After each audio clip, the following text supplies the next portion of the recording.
This orange cat was hours from being alone forever. Not days, not weeks. Hours.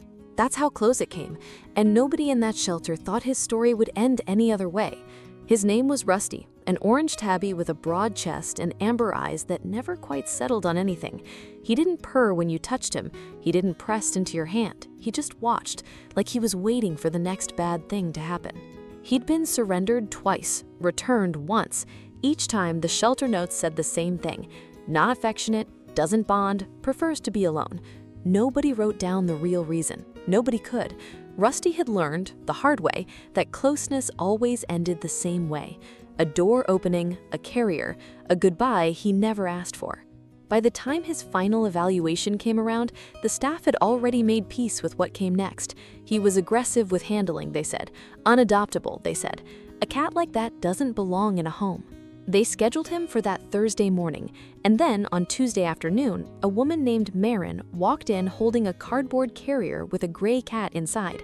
She wasn't there for Rusty. She was there because her landlord had just approved a second pet, and her gray cat, Ozzie, had been circling her ankles for weeks like he was lonely. She wanted a companion for him, nothing more complicated than that.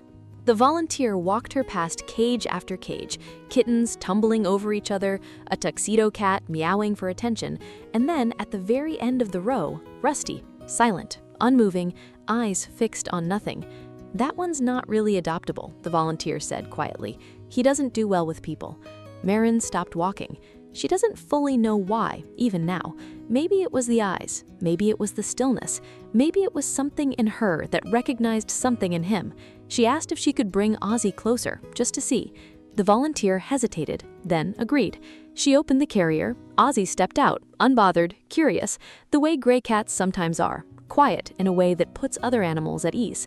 He walked straight toward Rusty's enclosure and sat down in front of it, and Rusty moved. For the first time in the whole visit, he moved. He came to the front of the cage, not fast, not eager, but deliberate. He lowered his head toward the mesh, toward Ozzie, and Ozzie reached up and touched his nose to the barrier between them. The volunteer went quiet. "I've never seen him do that," she said. Marin didn't leave that day just with Ozzie. She left with both of them. The first week at home, Rusty did exactly what his file predicted. He hid. He found the space behind the bookshelf and stayed there, coming out only at night to eat when he thought no one was watching. Marin gave him room. She didn't force anything. She'd learned enough in that one moment at the shelter to know that pushing would break whatever had just barely started to form. But Ozzie didn't give him room. Ozzie was relentless in the gentlest possible way.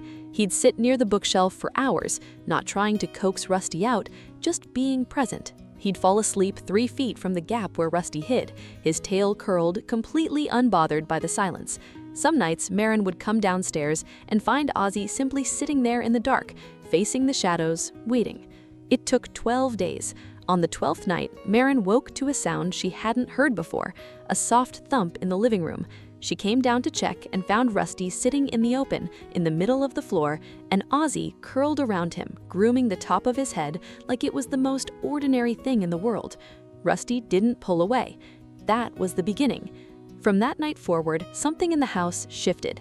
Rusty still didn't trust easily. He flinched at sudden movement. He startled at loud noises. But he had Ozzie, and Ozzie had apparently decided somewhere in that first meeting through the mesh of a shelter cage that Rusty belonged to him now. They became inseparable in the way only two careful hearts can become inseparable. Rusty began following Ozzie from room to room. He'd press his head under Ozzie's chin each night, like he was checking that this, at least, was still real. Weeks passed, then months. Rusty began coming out during the day. He'd sit on the windowsill next to Ozzie, both of them watching birds outside, like they'd made a pact to always be near one another. He learned to trust Marin's hands, slowly, but it was Ozzie that got there first, and it was Ozzie who seemed to translate the world for him. Marin started noticing small things she hadn't expected. The way Rusty would glance at Ozzie before deciding if a new sound was safe. The way Ozzie would pause at doorways, waiting for Rusty to catch up, as if leaving him behind wasn't an option. It wasn't training. Nobody taught them this. It was simply who they had chosen to become for each other. Hey, if this story's landing for you, it would truly mean a lot if you hit subscribe. Stories like this deserve to be told, and you sticking around helps me keep telling them. There was an afternoon, maybe 4 months in, when Marin dropped a pan in the kitchen.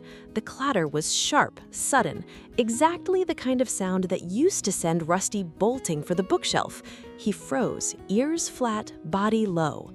Ozzie was there in seconds. He pressed against Rusty's side, low, steady, and stayed until the tension left his friend's body. Marin watched from the doorway, pan still on the floor, and felt something in her chest tighten. "He protects him," she told a friend later, "every single time." The vet noticed it too on Rusty's first checkup. He was calmed through the exam, unusually calm for a cat with his history, right up until Ozzie was taken to a separate room for his own appointment. The moment the door closed, Rusty began to cry, a sound the vet said she'd never heard from him before. High, panicked, searching. They brought Ozzie back in immediately.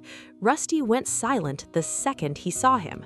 "That's not normal cat behavior," the vet said.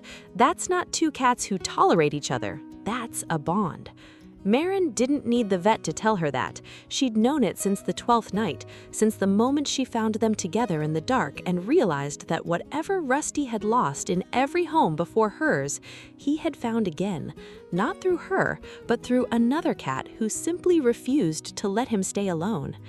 There's a version of this story where Rusty gets put down that Thursday morning, where a quiet gray cat never gets the chance to sit in front of a cage and decide in a single quiet moment that this one was worth staying for. That version almost happened, hours away from happening. Instead, Rusty sleeps every night pressed against Ozzie's side, in a house that no longer feels like something to be afraid of.